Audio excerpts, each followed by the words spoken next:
berdoa terlebih dahulu ya, Bapak Ibu Saudara. Bolehkah meminta Ibu Ina boleh memimpin kita dalam doa sekaligus menyampaikan materinya Ibu Ina? Oke, mari Bapak Ibu sekalian kita berdoa. Bapa kami yang di surga, kami bersyukur Bapa jika kami boleh melanjutkan belajar dari Yeremia. Dan kami berdoa kiranya apa yang menjadi pergumulan Yeremia, kami juga bisa merefleksikan diri ketika walaupun mungkin tidak sampai setahap pergumulan Yeremia, kami juga kadang-kadang melihat bahwa kami tidak mengerti mengapa Engkau membiarkan apa yang terjadi di dalam pelayanan Ya, kami. Dan itu kami berdoa kiranya Engkau yang boleh berbicara kepada setiap kami. Dalam nama Tuhan kami Yesus Kristus, kami berdoa. Amin. amin. Oke, Bapak Ibu sekalian, kita akan melanjutkan dan tema berikut ini adalah pelayanan yang begitu memedihkan hati. Dan itu tidak mengherankan ya, kita kemudian melihat di dalam pasal 15 mungkin ini adalah apa yang mengejutkan. Yeremia itu menuduh Tuhan berlaku curang. Nah, untuk itu kita lihat. Nah, ini adalah pasal 15 Bapak Ibu ya. Jadi next kita melihat pertama-tama kenapa Yeremia sampai bisa begitu? Karena dia menanggung celaan. Saya bacakan pasal 15 ayat 15. Engkau mengetahuinya ya Tuhan, ingatlah dan perhatikan aku. Lakukanlah pembalasan untukku terhadap orang-orang yang mengejar aku. Janganlah membiarkan aku diambil karena panjang sabarmu. Ketahuilah betapa aku menanggung celaan karena engkau. Ya, jadi Yeremia mengatakan dia menanggung celaan karena Tuhan, ayat 17. Aku tidak duduk bersukaria dalam pertemuan orang-orang yang bersenda gurau. Tekanan tanganmu membuat aku duduk sendirian sebab engkau telah memenuhi aku dengan kegeraman. Nah, apa yang terjadi adalah Yeremia kita tahu bahwa menubuatkan tentang kehancuran Yehuda, ya dia menyuruh supaya Yehuda jangan melawan ketika nanti Babel menyerang, dan tentu saja nabi itu sendiri tidak suka dengan apa yang dia katakan. Belum lagi kalau kita melihat di dalam Yeremia ayat 12 dan 13, Bapak Ibu, Yeremia itu melayani selama 40 tahun sebelum nanti Yehuda dihancurkan. Bisa bayangkan nggak sih setelah bertahun-tahun, apalagi setelah 10, 20, 30 tahun pelayanan, dan penyerangan itu belum juga terjadi, ya. Bayangkan bagaimana jemaat itu mulai mencemooh dia, seperti yang kita lihat di dalam pasal 5 ayat 12 dan 13. Mereka memungkiri Tuhan dan berkata, dia tidak berbuat apa-apa. Malapetaka tidak akan menimpa kita, perang dan kelaparan tidak akan kita alami. Para nabi akan menjadi angin, firman Tuhan tidak ada pada mereka. Demikianlah yang akan terjadi atas mereka. Jadi ketika nubuat belum juga terjadi, umat mulai mengolok-ngolok Yeremia. Sedangkan kita melihat ya, next saya bacakan sekarang 15 ayat 16. Ketika perkataan-perkataanmu ditemukan, aku menikmatinya. Firmanmu itu menjadi kesukaan bagiku dan sukacita hatiku, sebab aku menyandang namamu, ya Tuhan Allah semesta alam. Di satu pihak, next kita melihat ya, dia menanggung celaan karena firman, tetapi di ayat 16 kita bisa melihat kenikmatan firman. Di mana di tengah kesulitannya, next ya, Yeremia juga merasakan kenikmatan firman yang memberikan sukacita hatinya, terutama karena ia diberi hak istimewa menyandang nama Tuhan Allah semesta alam. Kemudian next, tapi seperti yang tadi kita juga saya sudah bacakan di ayat 17, ada kegeraman dari Allah. Karena Allah sudah menunjukkan dosa-dosa dari umatnya, apa yang terjadi adalah Yeremia itu dipenuhi kegeraman Allah, jadi dia itu tidak bisa duduk bersenda gurau, bersukaria dengan rekan-rekan sebangsanya. Jadi tekanan tangan Tuhan membuat dia duduk sendirian karena Tuhan memenuhi dirinya dengan kegeraman terhadap umat. Jadi mungkin setiap kali melihat mereka bercanda, yang ada di dalam pikirannya, apakah kalian tidak mengerti Tuhan itu begitu geramnya dan segera akan menghancurkan Yehuda. Karena itu Yeremia sendiri tidak bisa menikmati untuk bisa bersama-sama dengan umat yang lain. Nah, kemudian saudara di ayat 18 ini yang mungkin mengagetkan ya. Mengapakah penderitaanku tidak berkesudahan dan lukaku sangat parah tak tersembunyi? tersembuhkan. Sungguh engkau seperti sungai yang semu bagiku, air yang tidak dapat diandalkan. Jadi akhirnya saking tidak tahan dengan penderitaannya, coba bayangkan ya, dia tidak suka dengan firman yang disampaikan, dia kemudian tidak bisa bersenda gurau dengan orang-orang sebangsanya, dia dicemooh, oh mana tuh firman Tuhan ya. Akhirnya dia tidak tahan dan Yeremia menuduh Tuhan telah berlaku curang atau semu terhadap dirinya. TB yang lama itu adalah curang ya, TB yang kedua dikatakan Tuhan berlaku semu terhadap dirinya. Nah, mungkin kenapa sampai Yeremia menuduh Tuhan berlaku curang? Yeremia mau menyatakan bahwa dia merasa dia telah ditipu Tuhan. Karena Tuhan tidak dari awal mengatakan betapa sulitnya dan memedihkan hati penderitaannya. Ya, pelayanan itu begitu sulit bagi dia. Mungkin dia mau berkata, Tuhan, kalau aku tahu nih ya, bahwa melayani engkau itu begitu sulitnya, aku tidak mau mati pun, aku tidak mau tuh disuruh melayani sebagai nabi. Ya, jadi dia kemudian menuduh Tuhan. Nah, next kita kemudian melihat apa yang Tuhan katakan di ayat 19. Karena itu beginilah firman Tuhan, jika engkau mau kembali, aku akan mengembalikan engkau menjadi pelayanku. Perhatikan ya, Bapak Ibu, kata kembali itu muncul 4 kali ya. Jika engkau kembali, aku akan mengembalikan engkau menjadi pelayanku. Dan jika engkau mengucapkan apa yang berharga dan bukan yang hina, maka engkau akan menjadi penyambung lidah bagiku. Biarpun mereka akan kembali kepadamu, engkau tidak perlu kembali kepada mereka. Jadi kata kembali itu Ibraninya syuf muncul 4 kali. Ini sering sekali sebenarnya memberikan nuansa bertobat dan memang teguran Tuhan adalah Yeremia disuruh untuk bertobat. Ya, jika engkau mau kembali, aku akan mengembalikan engkau menjadi pelayanku.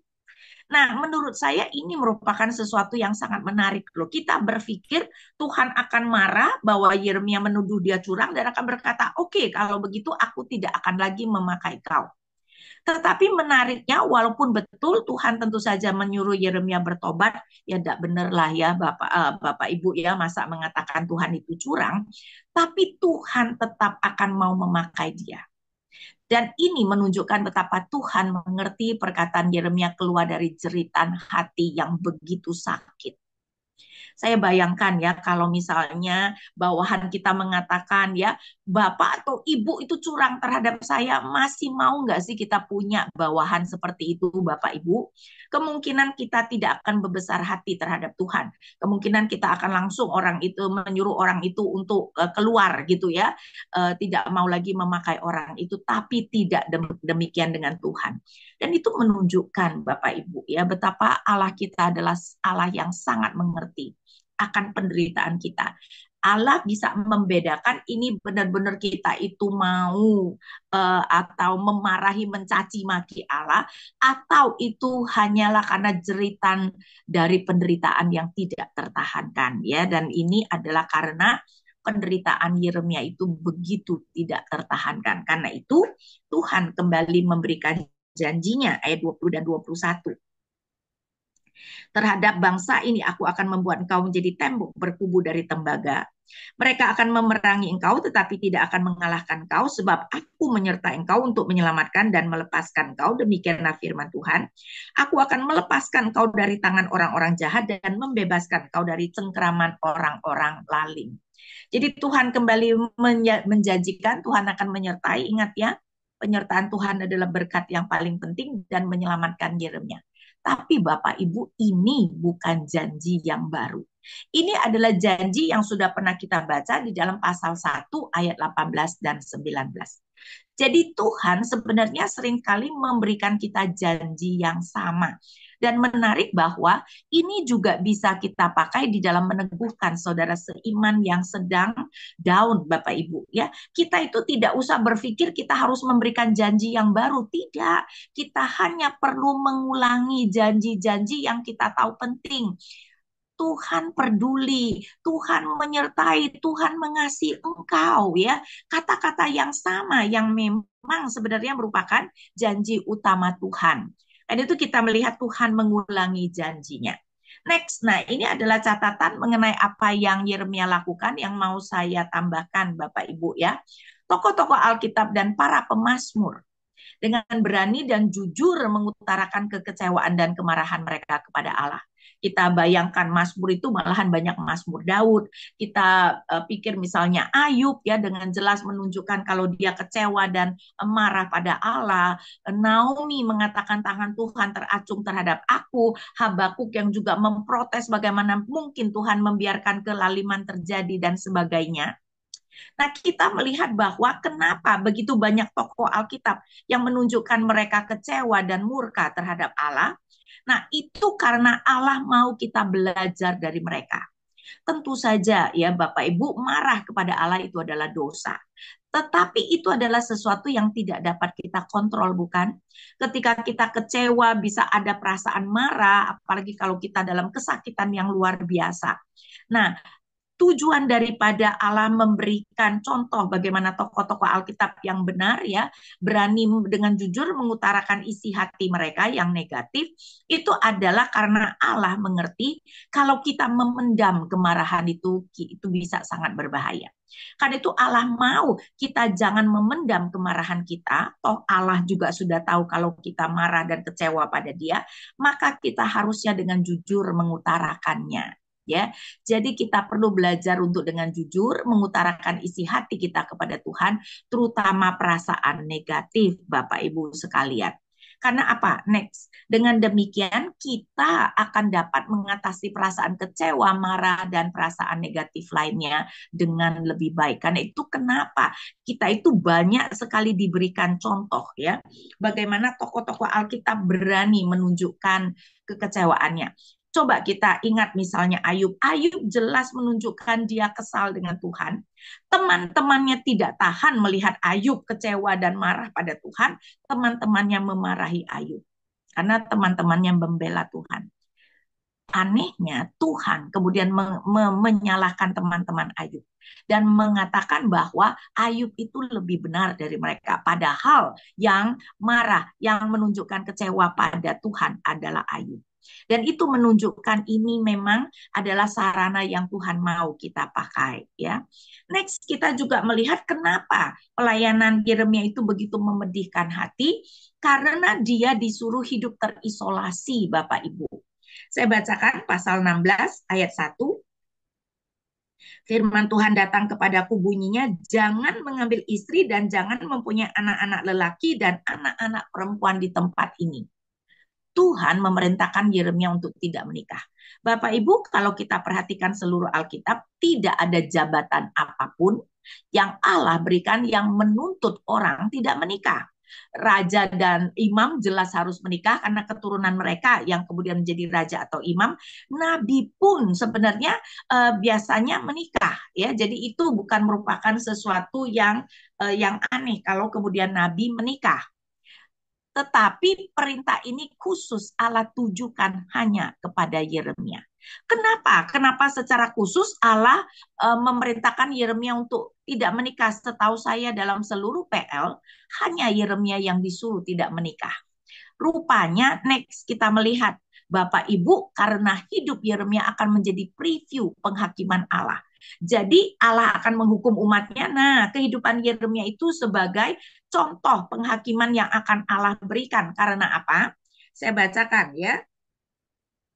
Ayat 3, sebab beginilah firman Tuhan tentang anak-anak lelaki dan anak-anak perempuan yang lahir di tempat ini, tentang ibu-ibu mereka yang melahirkan mereka, dan tentang ayah-ayah mereka, orang tua mereka sendiri di negeri ini, mereka akan mati karena penyakit-penyakit yang mematikan, mereka tidak akan diratapi dan tidak akan dikuburkan. Bapak Ibu lihat gak? Tidak akan diratapi dan tidak akan dikuburkan. Mereka akan menjadi tai di atas tanah, mereka akan dihabisi oleh pedang dan kelaparan, mayat mereka akan menjadi makanan burung-burung di udara dan binatang-binatang di bumi. Jadi umat akan mati karena penyakit yang mematikan, tidak ada yang meratapi dan mereka juga tidak akan dikuburkan. Tapi bukan itu saja. Saya baca ayat 8. Jangan engkau masuk ke rumah orang yang mengadakan perjamuan untuk duduk makan minum dengan mereka. Sebab beginilah firman Tuhan semesta alam Allah Israel, sesungguhnya di tempat ini, di depan matamu dan dalam zamanmu, akan kuhentikan suara kegirangan dan sukacita, suara pengantin laki-laki dan pengantin perempuan. umat juga tidak akan masuk ke dalam rumah orang yang mengadakan perjamuan karena tidak akan ada suara sukacita. Jadi hidup Yeremia yang sendirian akan menjadi preview penghakiman Tuhan di mana mereka yang bersedih maupun mereka yang mau mengadakan pesta itu tidak bisa mengadakan pesta dan selalu mereka itu cuman sendirian. Ya, karena itu di Yeremia kenapa disuruh tidak menikah. Next, tapi Bapak Ibu ya, kalau seluruh dunia menentang kita, di rumah masih ada pasangan kita, anak-anak kita yang mengasihi, itu kan akan menjadi dukungan emosi yang begitu luar biasa, betul nggak? Tetapi Yeremia tidak punya. Karena itu saya percaya sekali bahwa kesendirian Yeremia itu sangat menambahkan penderitaannya. Ingat, dia akan dimusuhi oleh raja, para pejabat, dan juga rakyat ya seluruhnya. Bahkan para imam yang adalah saudaranya juga akan membunuhnya. Dan Yeremia tidak memiliki istri dan anak yang dapat menghiburnya. Karena itu tidak mengherankan Bapak Ibu, kenapa dia adalah dikenal sebagai the weeping prophet, nabi yang meratap. Karena memang ya kehidupannya itu penuh dengan penderitaan, pelayanan yang begitu sulit dan tidak ada anggota keluarga terutama pasangan yang bisa membuat dia bisa sharing tentang kepedihan hatinya. Kemudian next kita akan melihat paradoks dalam pelayanan. Bapak Ibu, paradoks itu kelihatan bertentangan tetapi sebenarnya tidak. Dan kita akan melihat dan saya percaya ya, paradoks pelayanan dalam Yeremia itu juga merupakan paradoks yang perlu kita renungkan dan mungkin sekali juga terjadi dalam kehidupan kita. Pertama, kita next melihat keberanian dan kelemahan. Kapan si Yeremia menunjukkan keberanian dan kapan Yeremia menunjukkan kelemahan. Untuk itu kita lihat Yeremia 20, saya bacakan dari ayat 1. Yeremia 20 dari ayat 1. Imam Pasyur bin Imer yang menjabat kepala pengawas rumah Tuhan mendengar Yeremia menyampaikan kata-kata nubuat itu. Lalu Pasyur memukul Nabi Yeremia dan memasungkan dia di pintu gerbang Benyamin atas di rumah Tuhan.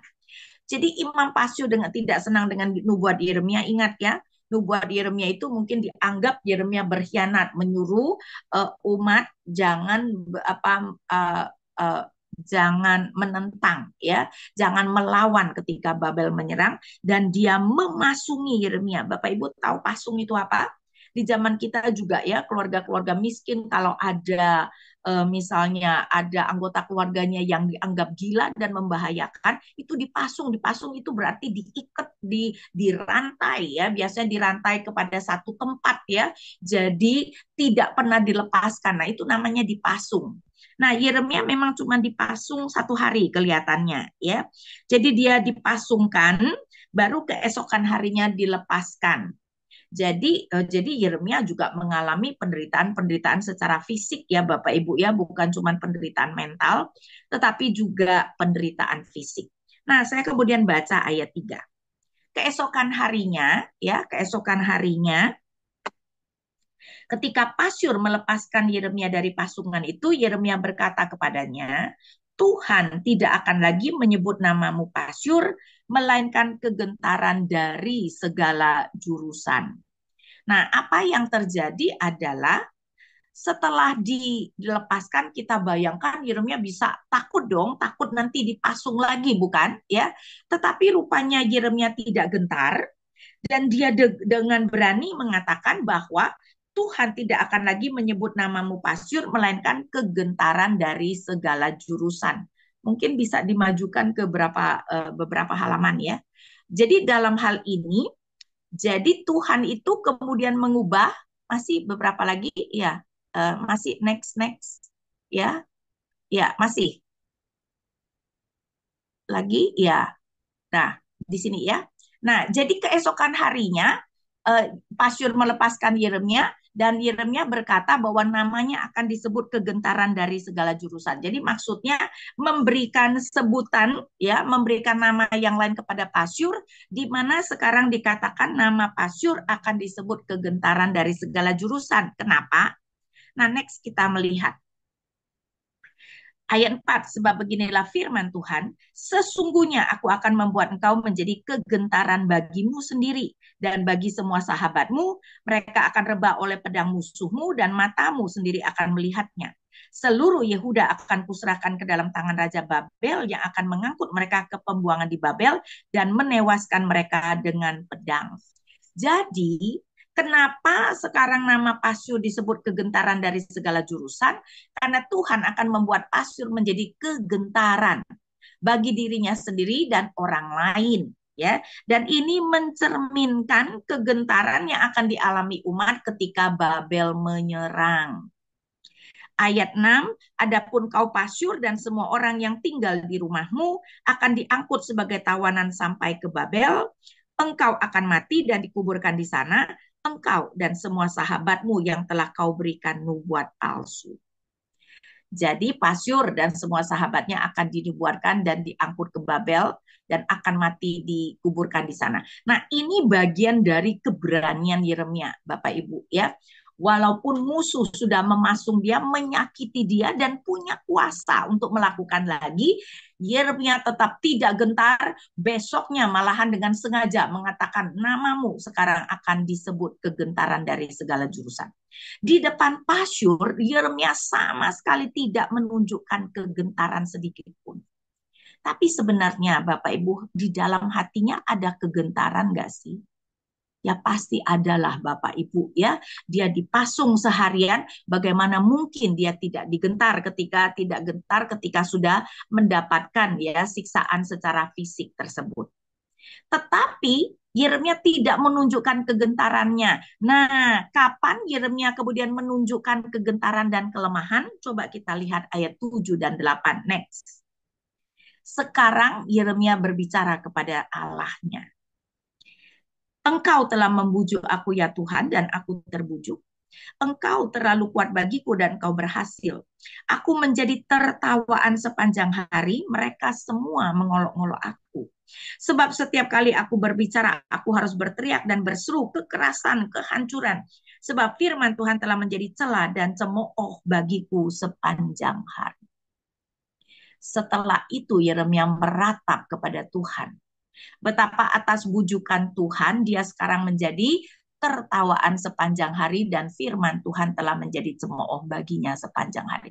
Jadi dia menunjukkan keberanian yang begitu luar biasa walaupun hatinya juga ada kegentarannya, ada kesedihannya ya, ada rasa gimana tuh dia harus menghadapi cemoohan-cemoohan seperti itu.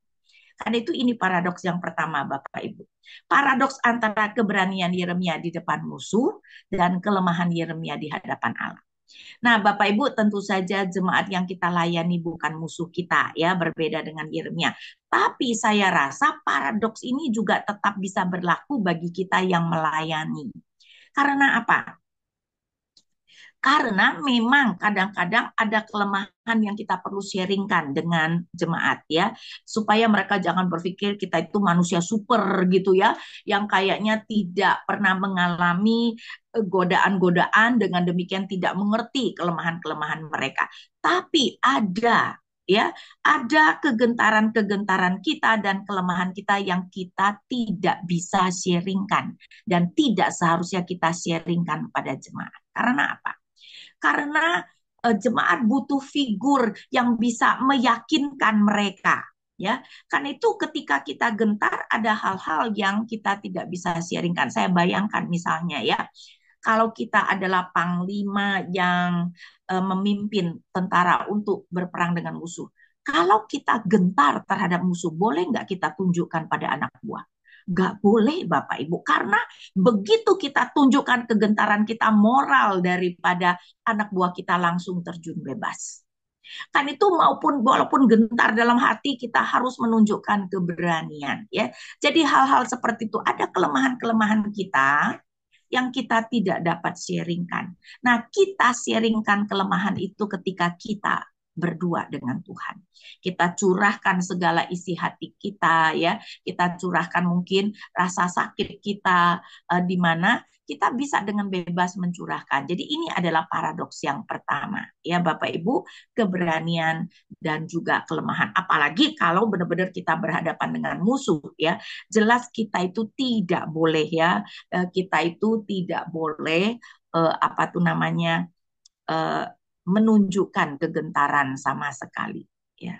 Next, kemudian kita melihat godaan dan tekanan ayat 9.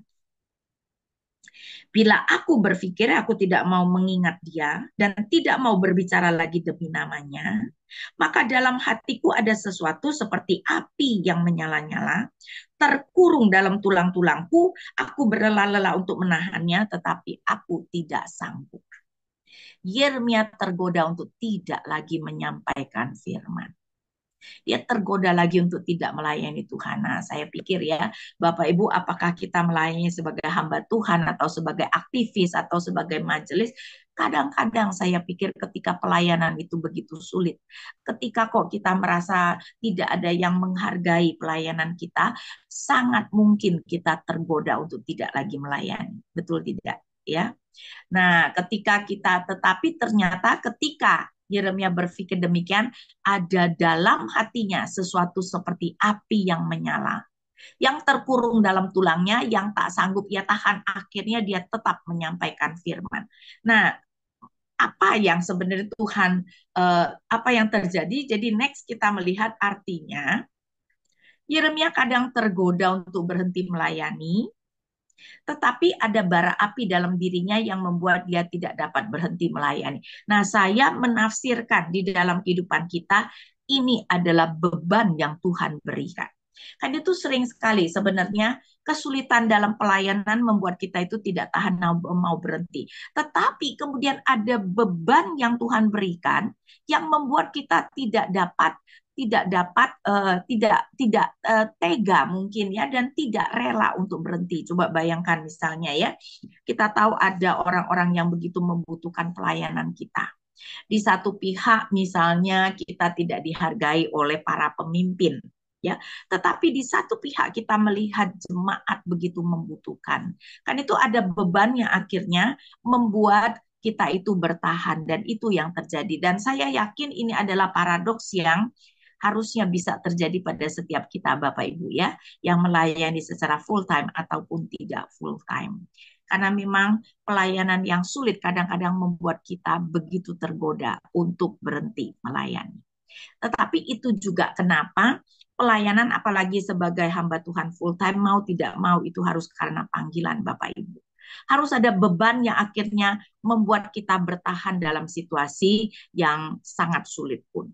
Nah, next kita melihat kegentaran dan rasa aman. Ayat 10, sungguh aku telah mendengar bisikan banyak orang, kegentaran dari segala jurusan, laporkan dia, kita mau melaporkan dia. Semua sahabat karibku menantikan kejatuhanku. Barangkali saja ia terbujuk, dan kita dapat mengalahkan dia serta melakukan pembalasan terhadap dia. Apa yang terjadi di ayat ini? Kegentaran dari segala jurusan. Kita sudah pernah baca di mana enggak Bapak Ibu? Kita sudah pernah baca di ayat 3. Keesokan harinya ketika Pasyur melepaskan Yeremia dari pasungan itu, Yeremia berkata kepadanya, Tuhan tidak akan lagi menyebut namamu Pasyur, melainkan kegentaran dari segala jurusan. Jadi ini adalah nama yang Tuhan berikan kepada Pasyur.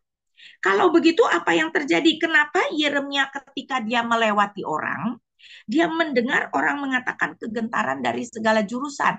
Rupanya ketika Yeremia berbicara pada Pasyur kan tidak ada orang yang mendengar.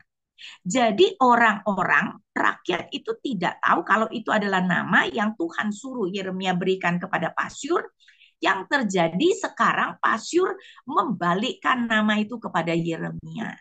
Jadi dia kemudian mengatakan Yeremia itu adalah kegentaran dari segala jurusan. Dan itu rupanya sudah dia katakan kepada cukup banyak orang dan tersebar. Ketika Yeremia lewat, orang berteriak kegentaran dari segala jurusan. Ya, dan bahkan semua sahabatnya menantikan kejatuhannya. Karena itu kita bisa melihat ya kegentaran yang dia rasakan. Saudara bayangkan gak sih kalau kita pergi dan semua orang itu mengecam kita, mengolok-ngolok kita, menertawai kita, gentar gak sih Bapak Ibu? Tentu saja ya gentar. Kalau begitu bagaimana Yeremia bisa merasa aman? Nah, di sini kita melihat ayat 11. Akan tetapi Tuhan menyertai aku seperti pejuang yang gagah. Sebab itu para pengejarku akan tersandung jatuh dan mereka tidak berhasil. Mereka menjadi sangat malu sebab mereka tidak berhasil. Suatu aib yang tidak akan terlupakan selama-lamanya. Next, coba kita lihat apa yang Yeremia katakan. Nah, di tengah-tengah dia dicemooh ya, dihina oleh semua orang, dikatakan Tuhan menyertai aku seperti pejuang yang gagah. Tapi sebenarnya kata ini diterjemahkan gagah itu tidak terlalu tepat karena kata ini adalah kata Ibrani yang sama. Kalau kita baca pasal 15 ayat 21, pasal 15 ayat 21, aku akan melepaskan engkau dari tangan orang-orang jahat dan membebaskan engkau dari cengkeraman orang-orang lalim. Nah, kata yang dipakai, yang diterjemahkan gagah adalah kata yang sama diterjemahkan sebagai lalim, Bapak Ibu. Sekarang dikatakan Tuhan adalah pejuang yang lalim. Maksudnya apa? Dengan demikian kata ini lebih tepat diterjemahkan sebagai tanpa belas kasihan. Bahasa Inggrisnya ruthless. Jadi pejuang yang ruthless artinya apa? Pejuang yang tanpa belas kasihan akan menghabiskan semua musuh. Nah, Bapak Ibu, Yeremia mengatakan dia merasa aman karena dia mempunyai Allah yang seperti itu. Karena itu next kita lihat ya. Di tengah kegentaran, Yeremia menghadapi orang-orang yang menginginkan kehancurannya. Yeremia merasakan keamanan karena Allah adalah pejuang yang tanpa belas kasihan, yaitu akan menghancurkan musuh tanpa belas kasihan yang akan melindungi. Coba bayangkan ya, kalau kita itu dikerubuni oleh musuh yang jahat, Bapak Ibu ya, kita itu mau Tuhan menghabiskan mereka, ya, atau Tuhan kemudian berbelas kasihan dan membiarkan musuh tetap ada. Ketika kita nonton misalnya ya, musuh-musuh yang jahat dan si jagoan gitu, kita itu lebih senang jagoan menghabiskan semua orang jahat atau membiarkan banyak orang jahat tetap hidup yang nanti akan melakukan kejahatan lagi. Tentu saja saya pikir ya kita lebih senang kalau musuh itu dihabisi dan itu yang Yeremia rasakan ya. Allahnya adalah Allah yang merupakan pejuang yang akan memusnahkan musuhnya tanpa belas kasihan dan itu yang kemudian memberikan rasa aman kepada Yeremia ya. Karena itu paradoks antara kegentaran tetapi merasa aman di dalam perlindungan Tuhan dan memang itu yang juga seharusnya kita rasakan ya ketika kita merasakan gentaran menghadapi ya apapun yang Tuhan izinkan terjadi tetapi kita seharusnya mengerti bisa merasa aman di dalam Tuhan. Nah, kemudian paradoks yang terakhir adalah kita melihat ayat 13 menyanyilah untuk Tuhan, pujilah Tuhan sebab ia telah melepaskan nyawa orang miskin dari tangan orang-orang yang berbuat jahat. Ya, Yeremia bersukacita dan memuji Tuhan karena Tuhan telah melepaskan orang-orang miskin dari tangan orang-orang yang berbuat jahat. Ini adalah sesuatu yang sangat positif, bukan? Tapi anehnya kemudian kita lihat ayat 14 sampai 18. Terkutuklah hari ketika aku dilahirkan. Biarlah jangan diberkati hari ketika ibuku melahirkan aku. Terkutuklah orang yang membawa kabar kepada ayahku mengatakan, seorang anak laki-laki telah dilahirkan bagimu yang membuat dia sangat bersukacita. Biarlah orang itu menjadi seperti kota-kota yang dijungkir balikan Tuhan tanpa belas kasihan. Biarlah ia mendengar teriakan pada pagi hari dan pekik perang pada tengah hari. Oleh karena aku tidak terbunuh dalam kandungan, sehingga ibuku menjadi kuburku dan rahimnya mengandung untuk selamanya. Mengapakah aku keluar dari kandungan untuk melihat kesusahan dan kedukaan sehingga hari-hariku berakhir dalam rasa malu. Sukacitanya 1 ayat, Bapak Ibu, keluhannya 5 ayat. ya. Karena itu kita mengatakan pujian, tetapi kemudian juga kutukan. Jadi kita melihat sebuah ayat sukacita kemudian diikuti dengan ya dia mengutuk hari kelahirannya. Next, kalau kita ingat Bapak Ibu ya, orang yang juga mengutuk hari kelahirannya adalah Ayub. Kita tahu bahwa Allah bertaruh dengan iblis, ya, bahwa Ayub tidak akan mengutuk Allah, dan memang Ayub tidak pernah mengutuk Allah, tapi dia mengutuk hari kelahirannya. Mengutuk hari kelahiran berarti lebih baik aku tidak pernah dilahirkan. Dan itu menunjukkan perasaan yang begitu down ya Bapak Ibu ya.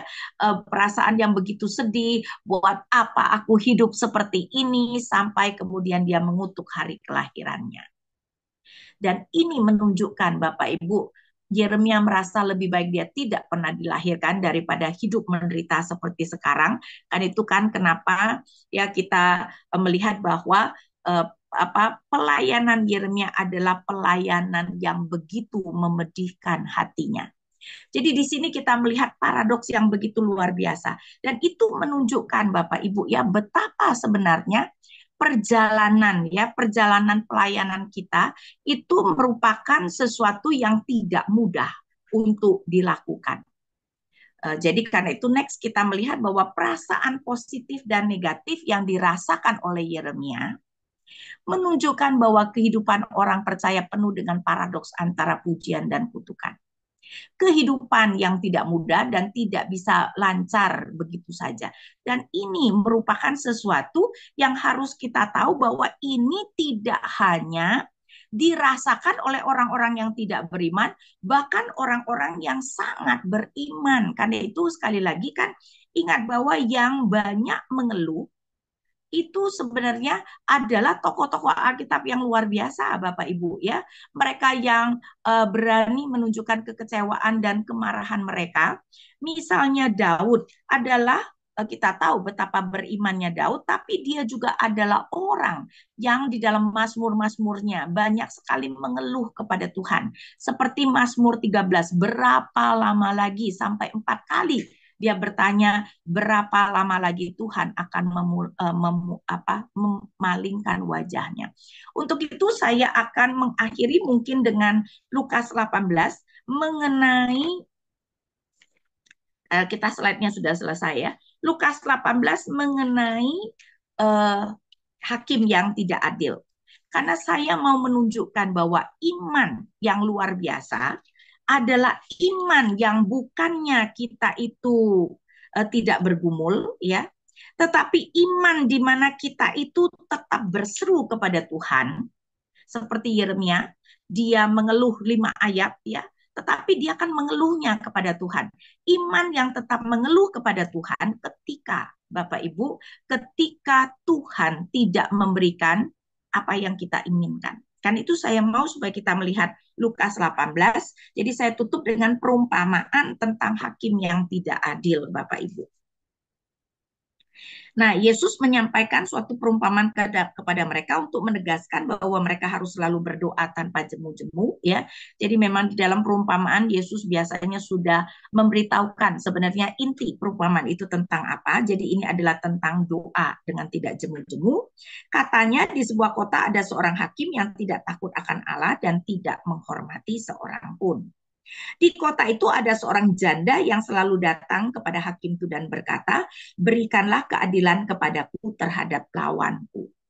Nah, Bapak Ibu kadang-kadang ya, perumpamaan ini sering sekali ditafsirkan seakan-akan kalau kita minta apa saja, hakim yang tadinya tidak mau memberikan, akhirnya akan memberikan. Karena kalau saya baca di seterusnya ayat 4, beberapa waktu lamanya hakim itu menolak. Namun kemudian dia berkata dalam hatinya, walaupun aku tidak takut akan Allah dan tidak menghormati seorang pun, tetapi karena janda ini menyusahkan aku, baiklah aku memberi keadilan kepadanya supaya jangan terus ia datang dan akhirnya melelahkan aku. Nah, Bapak Ibu, karena itu ada tafsiran yang kemudian mengatakan Allah itu akan seperti demikian. Dan karena itu tafsiran itu mengatakan, ayo kita minta apa saja kepada Tuhan. Kalau Tuhan tadinya tidak mau memberi, Asalkan kita beriman, asalkan kita bertekun dalam doa, Allah pasti akan memberikan. Karena memang ini kan dikatakan kita harus selalu berdoa tanpa jemu-jemu. Tapi ada dua hal di sini yang saya mau koreksi untuk penafsiran yang seperti itu. Pertama-tama ini bukan soal doa meminta apa saja. Apa yang diminta si janda kepada hakim? Keadilan. Ya namanya minta kepada hakim pasti minta keadilan kan, nggak mungkin dong minta uang ya Bapak Ibu ya, minta keadilan. Jadi ini tidak bisa ditafsirkan kita boleh minta apa saja. Kedua, ketika mengatakan bahwa kalaupun Allah tadi tidak mau memberikan, asalkan kita bertekun dalam doa, pasti Allah akan memberikan, berarti kita melakukan sesuatu yang sangat salah di dalam penafsiran itu, yaitu apa? Menyamakan Allah seperti hakim yang tidak adil ini. Padahal apakah Allah mengatakan dia seperti hakim yang tidak adil? Dan itu saya lanjutkan membaca dari ayat 6. Kata Tuhan, perhatikanlah apa yang dikatakan hakim yang tidak adil itu. Tidakkah Allah akan memberikan keadilan kepada orang-orang pilihannya dan yang siang malam berseru kepadanya? Apakah ia mengulur-ngulur waktu sebelum menolong mereka? Jadi Allah mengatakan dia tidak seperti hakim yang tidak adil, yang tidak mau memberikan keadilan, dan ya ayat 8, aku berkata kepadamu, ia akan segera memberi keadilan kepada mereka. Tapi kuncinya di ayat 8 bagian B. Tetapi ketika anak manusia itu datang, apakah ia akan mendapati iman di bumi? Kuncinya adalah ketika kita ya sudah melakukan yang benar, kita meminta keadilan dari Tuhan, kita meminta pembenaran dari Tuhan, sesuatu yang Tuhan janjikan. Dan ketika itu belum terjadi, apakah kita tetap akan berseru kepada Allah? Apakah kita tetap percaya bahwa dia tidak akan mengulur-ngulur waktu dan dia akan segera memberikan pembenaran itu kepada kita? Nah, artinya apakah kita masih akan berseru kepada Allah yang memberikan kita atau yang belum juga menjawab doa kita, yang membiarkan kepahitan dan kesulitan itu terjadi. Nah, Bapak Ibu, apa yang dilakukan Yeremia adalah di tengah-tengah dia begitu sulit dalam pelayanan, di dalam dia juga merasakan kecewa, dia tetap datang kepada Allah. Dia dengan jujur mengatakan kekecewaannya kepada Allah, karena itu dia mengatakan sampai menyebut Tuhan adalah sungai yang curang, sungai yang semu. Dan dia ketika dia mengutuk hari kelahirannya, dia pun ya menyatakannya kepada Allah. Jadi dia berani menunjukkan dan dia tetap berseru kepada Allah. Jadi pelayanan Yeremia yang begitu sulitnya, Bapak Ibu ya, itu membuat dia terus bergumul, tetapi menariknya adalah dia terus bergumul dengan Tuhan. Di satu pihak dia kecewa dengan Tuhan, tetapi dia berani menunjukkan kejujuran, ya, kekecewaannya, kemarahannya kepada Tuhan. Dan dia juga mengalami banyak sekali paradoks dalam pelayanan yang seperti saya katakan itu juga pasti akan terjadi, ya, paradoks-paradoks, misalnya eh, apa keberanian, ya, kita perlu punya keberanian di hadapan jemaat, apalagi kalau ya di hadapan dunia yang dalam tanda kutip adalah musuh kita, dan kita hanya bisa menunjukkan kelemahan terutama di hadapan Allah. Tentu saja kepada beberapa orang yang dekat dengan kita, kita bisa lebih banyak sharing tentang kelemahan kita, ya. Tetapi kita tidak boleh men-sharingkan, dan seharusnya memang tidak baik men-sharingkan semua kelemahan kita kepada orang-orang yang kita layani. Mereka punya figur yang mereka itu percaya, yakin, ya, karena itu memang menjadi hamba Tuhan mau tidak mau juga harus jaim Bapak Ibu, ya. Walaupun ya tidak boleh keterlaluan, tetapi harus ada jaimnya. Kemudian juga kita melihat godaan dan tekanan, ya, adalah sesuatu yang masuk akal bahwa kita tergoda kadang-kadang untuk berhenti pelayanan, ya, tetapi beban dari Tuhan, tekanan yang Tuhan berikan, itulah yang akan memampukan kita bertahan. kita juga bisa merasa gentar sekali di dalam menghadapi begitu banyak tantangan di dalam pelayanan kita, tetapi yang akan memberikan kita rasa aman adalah Allah, di mana Allah yang akan memampukan kita untuk melakukan tugas-tugas yang kita anggap kita tidak mampu. Dan terakhir, kehidupan Kristen saya pikir ya, dan setiap kita adalah orang yang harus melayani, itu tidak pernah mulus seperti jalan tol Bapak Ibu. Ya, kehidupan orang Kristen itu ada banyak up and downs-nya. Karena itu jangan heran kadang-kadang kita itu bisa begitu semangat ya, begitu wah Allah itu begitu baik dan kita bisa begitu yakin dengan pelayanan kita, tetapi kadang-kadang kita begitu down-nya.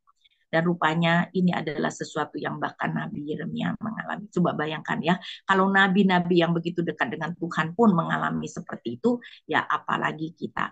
Dan kenyataan bahwa Yeremia memuji satu ayat dan mengeluh 5 ayat, nah, mungkin itu menunjukkan bahwa sering sekali di dalam pelayanan, dan jelas di dalam pelayanan Yeremia lebih banyak kesulitan daripada kesukaan. Dan realitanya Bapak Ibu ya, kita orang berdosa, hidup dan melayani di tengah-tengah orang berdosa. Bagaimana mungkin tidak banyak kesulitan. Menghadapi diri kita sendiri saja, dosa kita sendiri saja kita banyak kesulitan. Apalagi juga harus menghadapi orang-orang sekitar kita yang sama lemahnya dan sama sulitnya seperti kita. Ya, jadi pelayanan pasti penuh dengan paradoks. Ya, jadi semoga apa yang dialami Yeremia itu bisa menolong kita untuk juga merefleksikan pelayanan kita. Oke, sekarang saya berikan kesempatan untuk boleh bertanya. Oke, terima kasih Ibu Ina untuk sesi terakhir malam hari ini. Ya, Bapak Ibu Saudara semua, kiranya setiap kita juga boleh melihat ya, belajar satu hal dari Yeremia. Kadang melayani Tuhan itu tidak gampang. Tetapi di tengah ketidakgampangan, ya kita punya Tuhan sebenarnya tempat kita mengadu, bisa mengadu banyak hal. Tuhan bersyukur Tuhan kita Tuhan yang mengerti gitu ya. Oke, Bapak Ibu Saudara, saya berikan kesempatan kepada Bapak Ibu Saudara yang ada di ruangan Zoom ini untuk terlebih dahulu boleh mengajukan pertanyaan untuk satu orang pertama. Oke, boleh buat raise hand-nya. Di sini aku melihat pertama itu tadi Pak Katamso sebelum Pak Ong ya. Silakan Pak Katamso, boleh mengaktifkan mikrofonnya. Nanti kemudian Pak Ong ya, untuk 2 di awal. Masih belum aktif Pak mikrofonnya Pak Katamso.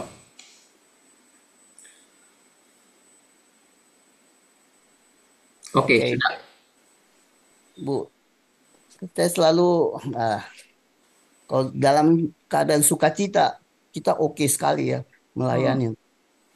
Tapi kalau kita ketemu masalah, terus ya tadi kalau dibiarin atau dipojokin, wah kita sangat marah.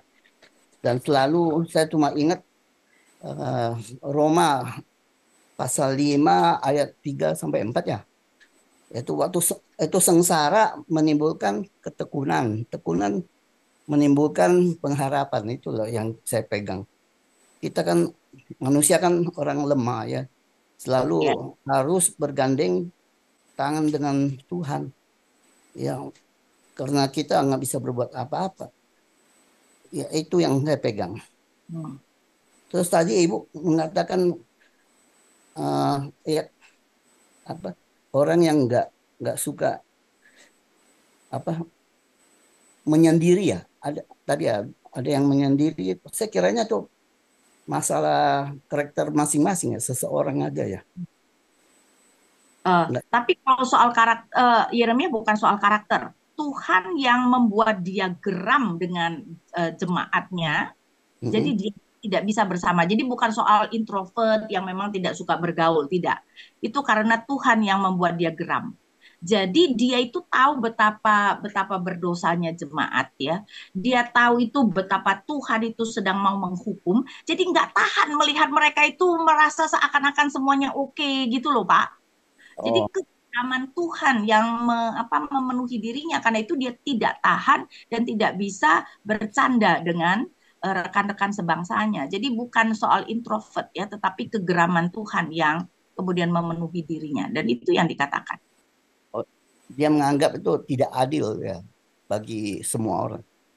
Dia menganggap bahwa seharusnya umat itu bertobat gitu loh, bukan kayaknya sekarang hidup seperti tidak ada apa-apanya, ngerti nggak Pak?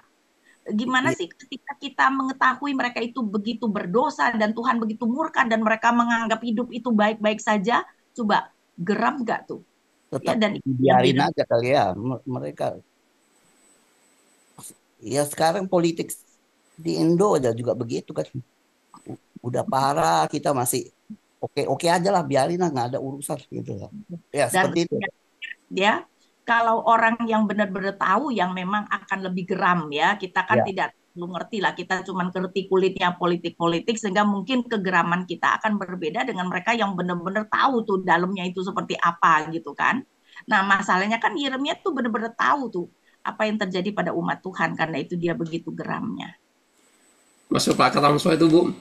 Eh, ya, ini udah susah sekali dikasih tahu gitu ya, udah geram. Ya udahlah biarin aja, terserah kamu mau apalah. Dia Yeremia enggak mau kasih, nggak usah dilakukan apa-apa lagi, terserah kamu lah gitu Mas. Bolehkah gitu seperti itu gitu? ya. Tapi masalah dia tidak bisa itu ya, apa EGP ya, emangnya gua pikirin, karena dia Eh, mikir gitu, Pak. Dia kagak bisa, kayaknya udah nggak peduli lah, karena kan itu adalah bangsa yang dicintainya ya, dan dia tahu penghakiman Tuhan itu segera datang, gimana dia nggak jadi beban tuh. hmm. Ta- Tapi dia marah sama Tuhan malah. Dia ada marah sama Tuhannya. Jadi dia marah pada jemaat, tapi juga ada marah sama Tuhannya. Karena apa? Karena terlalu menderita, Pak. Dia terlalu menderita. Jadi menganggap Tuhan itu curang. Dalam arti kok Tuhan nggak dari awal sih Hmm. ngomong sama aku bahwa pelayananku akan menjadi begitu sulit, begitu memedihkan. Nah, itu yang membuat dia marah. Dan kadang-kadang mungkin kita juga bisa marah kepada Tuhan seperti itu ya. Tuhan kalau tahu tuh dari awal tuh Tuhan bilang pelayanan begitu sulit, ya aku kagak mau gitu kan. Ini kan bujuk-bujuk aku, ternyata sekarang sulitnya seperti itu. Nah itu yang kira-kira seperti itu kayak saya pikir Yeremia rasakan. Oke. Ya, Kenapa terima. Bu Tuhan nggak kasih tahu dari awal? Karena tidak bakalan manusia bisa tahan Pak kalau dari awal dikatakan semuanya. Siapa yang mau melayani Tuhan coba? Hah? Kalau dari awal nih ya kita sudah dikasih tahu ini masalah-masalah yang akan kita jumpai, kira-kira masih mau melayani nggak Pak? Saya pikir ya ada dari kita yang bakal mau. Betul nggak? Karena kan kesusahan sehari biarlah sehari. Nah, jadi kesusahan sehari ya masih kita bisa tanggung. Tapi kalau dalam sehari kita harus sudah mengetahui kesusahan 1 tahun ya agak tahan kita Pak. Berarti Tuhan pun berpolitik sepertinya Bu ya. Ya Oke, berarti gimana Pak Katamso?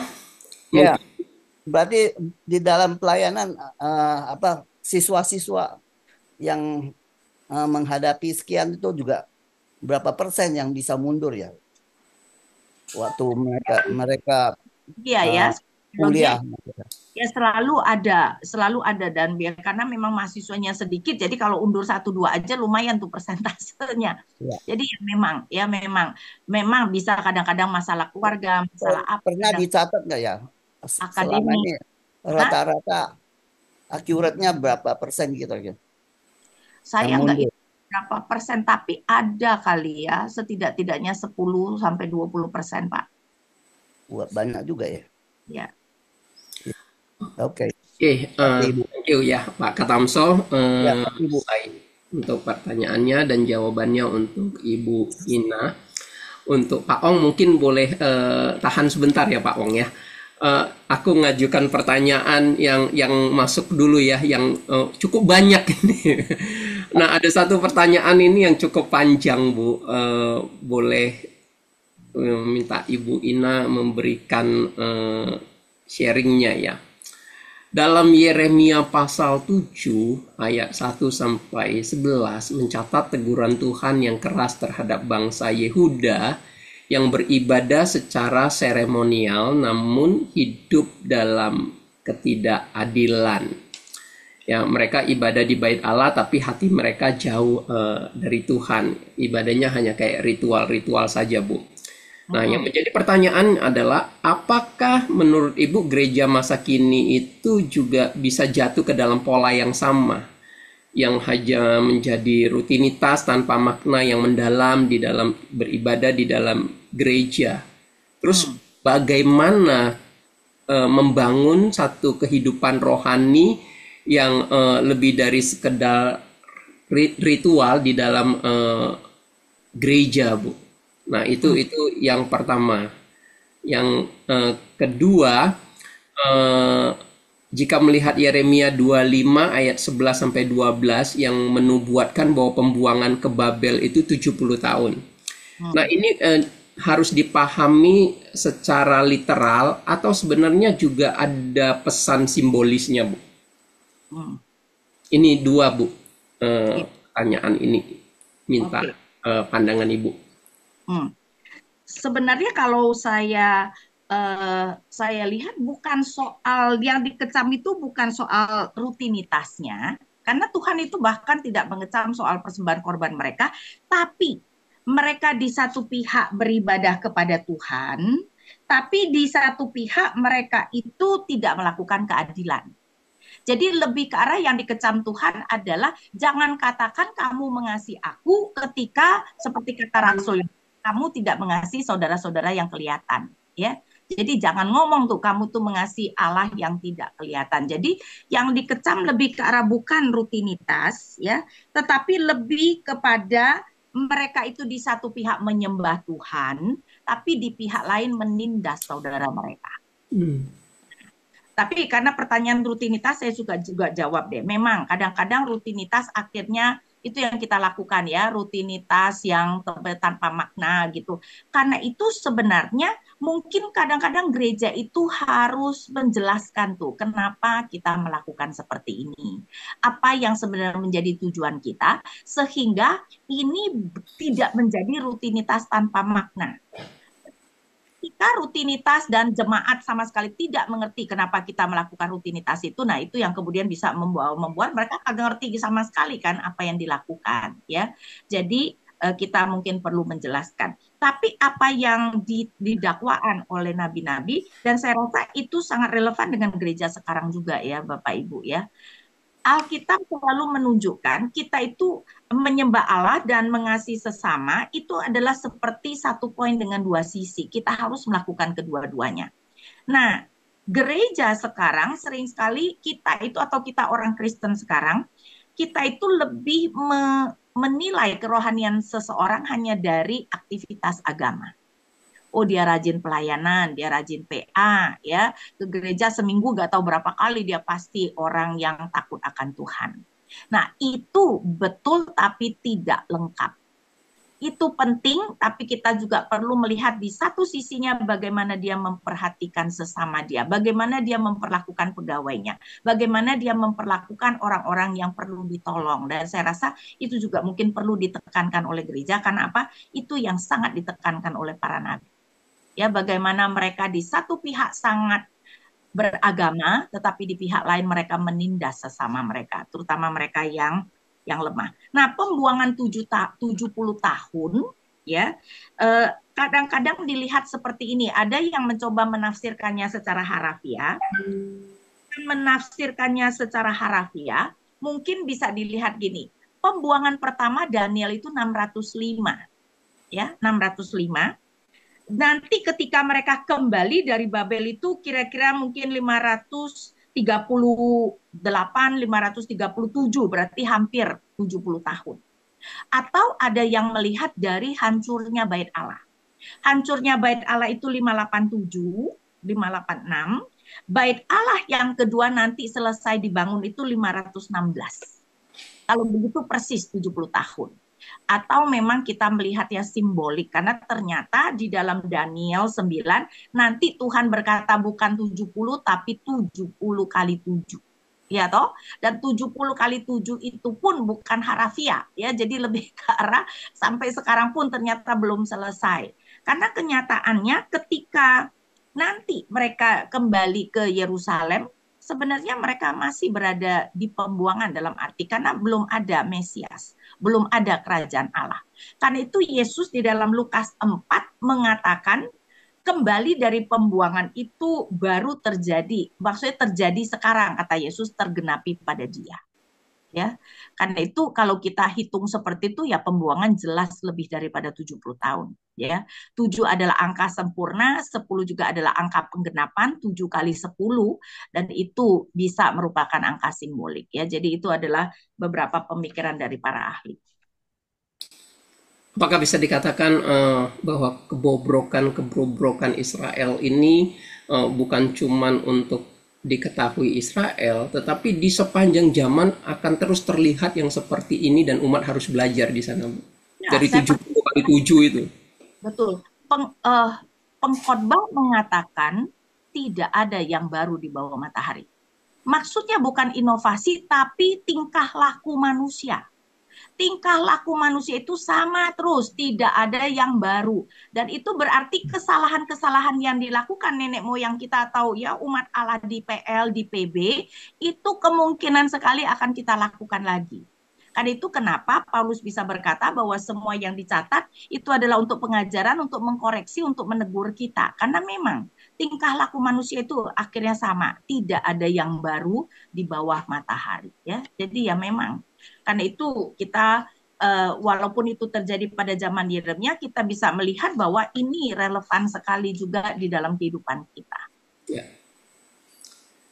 Ya, Bapak Ibu Saudara, penting ya bagi kita untuk boleh terus belajar dari catatan Alkitab, bagaimana kehidupan iman kita di hadapan Tuhan ini harus mendapat perhatian ya, agar kita jangan sampai jatuh seperti Israel yang sulit sekali untuk diajar oleh Tuhan.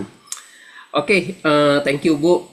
Untuk berikutnya saya persilakan kepada Pak Ong untuk boleh bertanya secara langsung. Pak Ong, silakan. Terima kasih, Santo Pausan, kesempatannya. Terima kasih Bu atas pembelajarannya.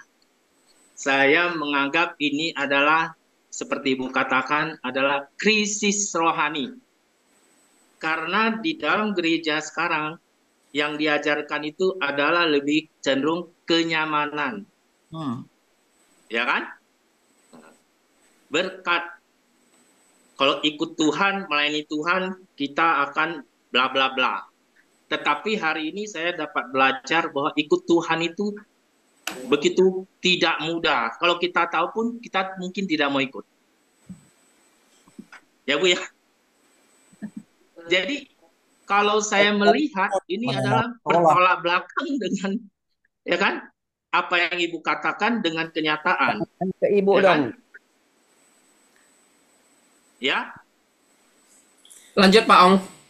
Nah, jadi saya melihat ini adalah krisis rohani yang begitu mendalam seperti Ibu tadi katakan, manusia itu adalah benar kata firman Tuhan, harus bertobat. Tanpa pertobatan tidak akan berubah. Ya, itu poin pertama, harus bertobat. Kedua, ya kan, kelihatannya perlu pembinaan nih Bu. Kalau tidak ada pembinaan, ya pasti kondisinya akan jatuh dan lemah. Jadi kalau memang kondisi kita mau benar-benar melayani Tuhan, ya kan, benar-benar kita mau terjun, itu gereja itu perlu pembinaan. Dan poin ketiga itu perlu persekutuan. Karena kalau kita tidak ada persekutuan, kita nggak bisa kuat. Gitu loh. Jadi bagi saya yang paling penting poin pertama itu adalah krisis rohani, gimana supaya krisis itu bisa berlalu Ibu. Supaya gereja atau pengajaran-pengajaran kembali ke Alkitab. Jadi mengenal Kristus lebih mendalam, ya kan? Dan perlu pertobatan. Gitu. Gimana Bu? Berarti ini bukan pertanyaan berarti Pak Ong ya, hanya sebuah pandangan ya. Ya. Ya, hanya sebuah pandangan, mau minta pendapat Ibu Ina setuju atau tidak gitu ya. Betul. Eh, saya pikir memang Pak ya, dan ini bukan cuma soal di gereja, somehow kehidupan orang itu tambah lama tambah nyaman, betul nggak ya? Teknologi dan semuanya membuat kita nyaman.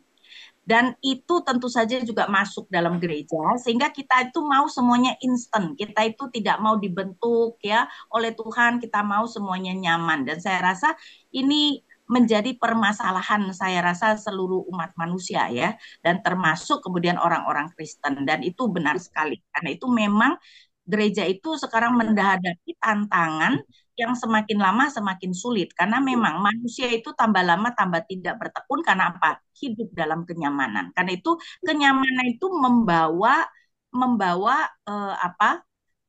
Konsekuensi-konsekuensi negatifnya sendiri. Ya, karena itu memang kita harus hati-hati dan karena itu kita perlu mengingatkan Tuhan Yesus sendiri berkata kalau kita mau mengikut Dia kita harus menyangkal diri dan pikul salib kan. Ya itu adalah perkataan Tuhan Yesus secara jelas. Jadi itu bukan cuma PL kan.